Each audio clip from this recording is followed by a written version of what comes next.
Hey guys, it's Lennon. I thought I would come on and talk a little bit. We're just going to be chatting because as the year has settled into itself, the holidays are over. You start to get into a mode of like back into the groove. The kids go back to school, like you go back to work, like whatever.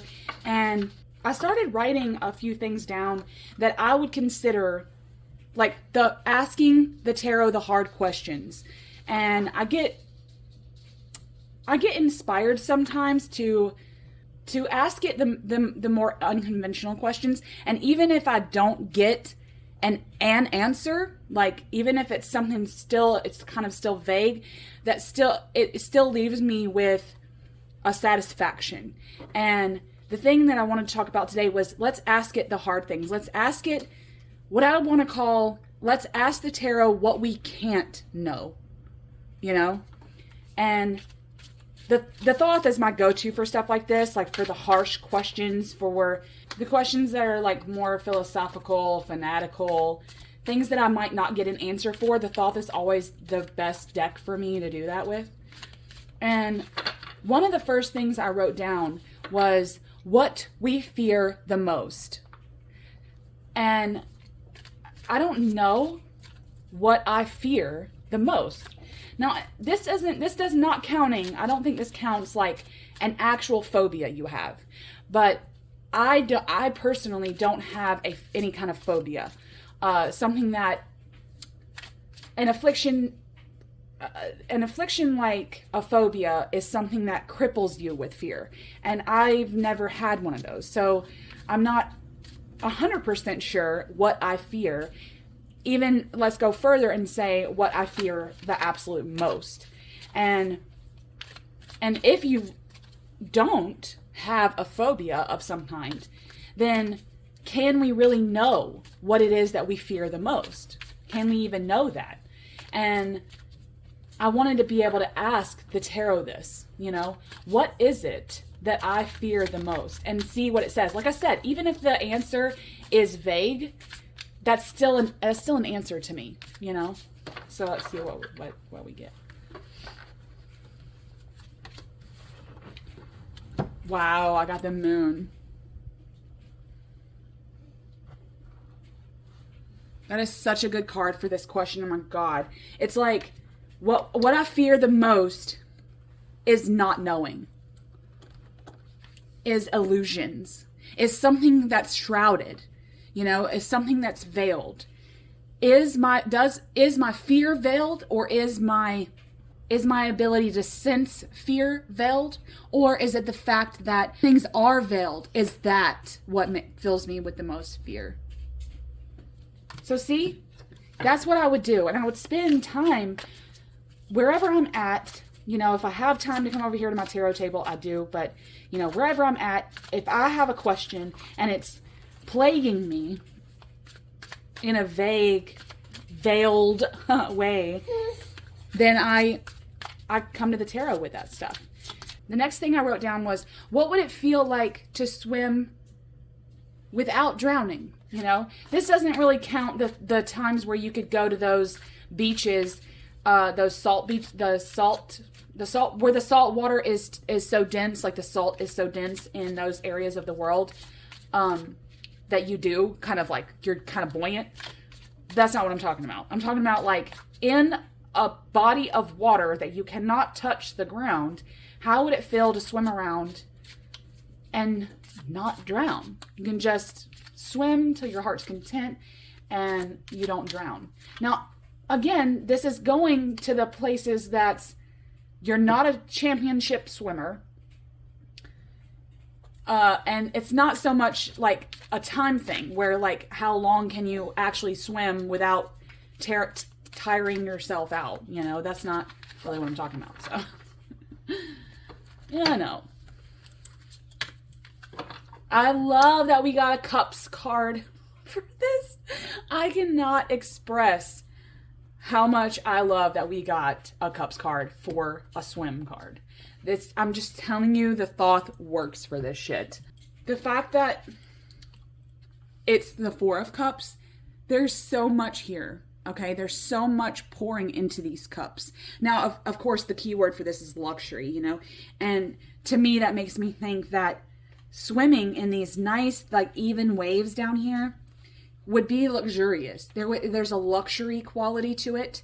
There's a quality to swimming that has this revitalization to it, and it fills us with luxury. And I think that the answer, even though it's vague here, could just be how it feel to swim without drowning, is to manifest that opportunity. Go to a sensory deprivation pod, swim on a float. Try swimming in bodies of water that leaves you feeling luxurious. This could be a bath, you know? I think that this is a more practical answer for this question, which I like. Let me get a sip of coffee. Okay. The next one is how it feel to fly. If I could have a magical power, it would be flying. I don't want to read people's minds, okay? Because that is traumatic. Okay. Would be traumatic. So I don't want to read people's minds. I don't want anything that could be destructive in nature, like fire vision or, conjure up storms. I think flying would be my superpower if I got to choose it. But I don't know what it feels like to fly. So let's ask the tarot.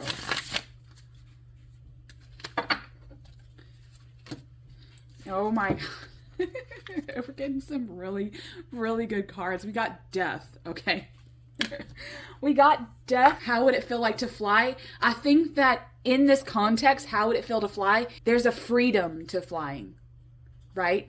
A deathless death, as Hosier would say, you know? Flying high, like in terms of like la petite mort, you know, like in the orgasm. So it just fits, you know, not to even mention that one of the stages of Scorpio here is the eagle. Okay, so that's a bird. So it's almost like looking at the aspect of like we can get into the minds of the bird, get into the minds of a spirit animal, you know, really plug yourself into a winged creature and see through their eyes, like in a journey. I love that we got that card. Oh. The next question is one that definitely haunts me. I think it haunts a lot of Thoth readers who aren't initiated into the Order of the Golden Dawn, okay?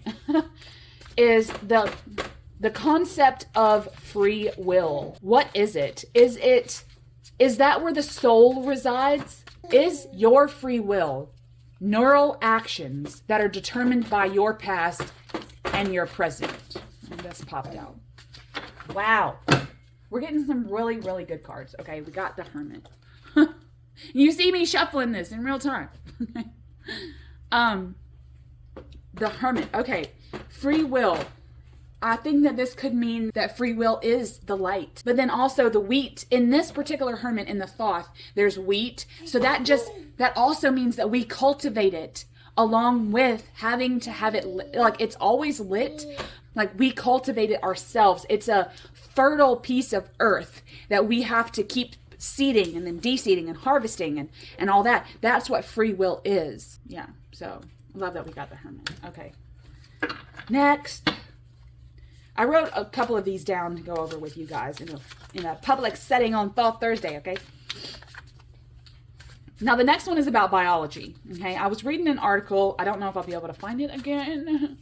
But it was about all Earth life is identical in what it can do biologically, okay? When we compare the biology of all the species, they're so similar on Earth. So the question posed was, would the biology of aliens be a product of their planet's evolution? Therefore, with the identical aspect of biology through species on Earth, okay, would aliens' biology be a product of their planet's evolution just like ours is? And it's like, and or the adaptability of their environment. just like ours is? Or would there be their own biological standards on their own planet? And we can't know their planet. We don't know their planet. We don't know the conditions in which their planet has and has had in the past, right?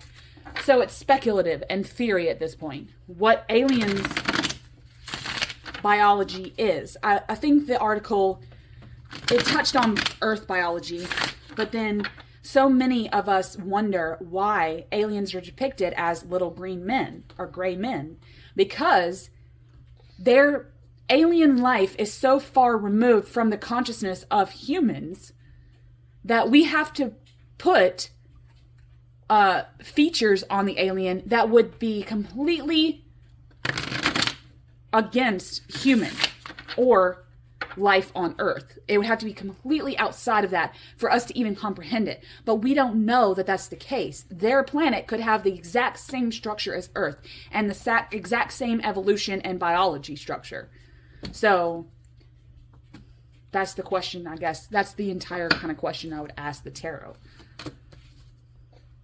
Princess of Swords, okay? Okay. Look at that. Look how fierce she is. This card is about cutting through the bullcrap, okay? To me, this is about cutting through the places in the mind that are not benefiting you, okay? It's fighting with your own mind in a very primitive way, okay? In a very naive way too. You may be cutting out things that you find that will be beneficial to you in the future, but you're just like, I don't need this right now, get rid of it, right? This card allows me to understand the difference between information process, knowledge process, and then wisdom gained. Okay? That's what this card means. And with it being a princess, it shows me so I guess to answer try to answer the question of Earth life versus alien life, or other planet life, not necessarily alien, because I guess alien to me is a term that would refer to beings, but then also another planet's plant and animal life as well. So all of it, if it's not native to Earth, then it would have to be alien. I guess that's how I would say it. Then this is, don't close our minds up to things that could benefit us in the future. Don't eradicate things that we find right now to be so off the wall, but later on down the line when we have more information, that could actually come to be true. So that's what I would say that this card is really good for answering that question. All right. I only wrote down 2 more. The next question is, what is evil? I think that there is a there's a subjectivity. Okay. I don't believe evil is objective. I think evil is something that we make in our own consciousness, something that we form a definition of in our own personal consciousness. But then, does evil exist in the collective consciousness or in the collective unconscious? Does it reside in all of us? If, in my opinion, it's a subjective thing, would it also have to reside in the collective unconscious? Does it reside in the collective unconscious? And does it reside in everybody? And then, is everyone's terminology with it different? Or is it the same? That's what I would ask the tarot. Actually, it's asking me to cut this 3 times, so let's do that. Ooh, we got the Prince of Discs. I like that. Look. Am I glared? Okay. I got the Prince of Discs for this. I don't know if this answers the, okay, what I want to say is I don't think that this answers the question of whether or not evil resides in everyone and does it reside in the collective unconscious. I think maybe it's saying that we all have an ability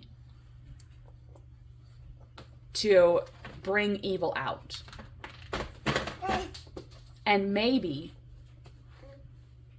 that the realm of discs is talking about like evil belongs here on earth, not necessarily in the collective, on the collective web of consciousness.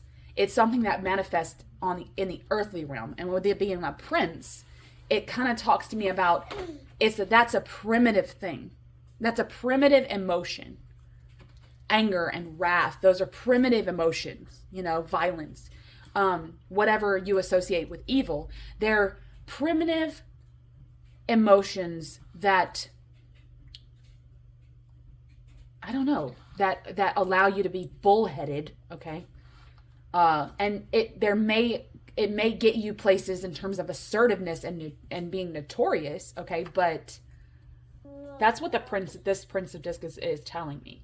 Like they're doing things in their own way without any regard for someone else, maybe.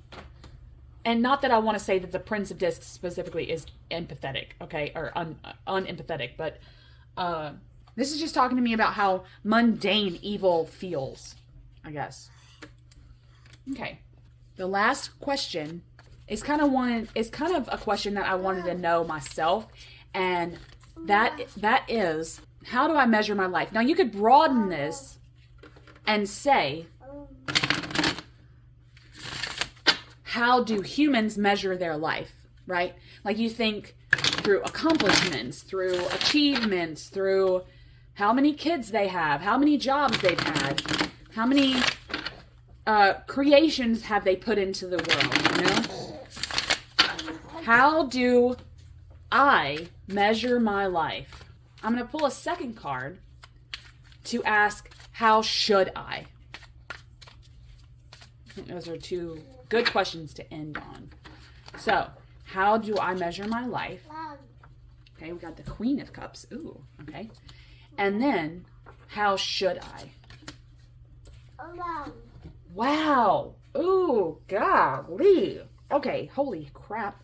Got the Queen of Cups for how do I measure my life, okay? And then how should I? 9 of Swords, okay?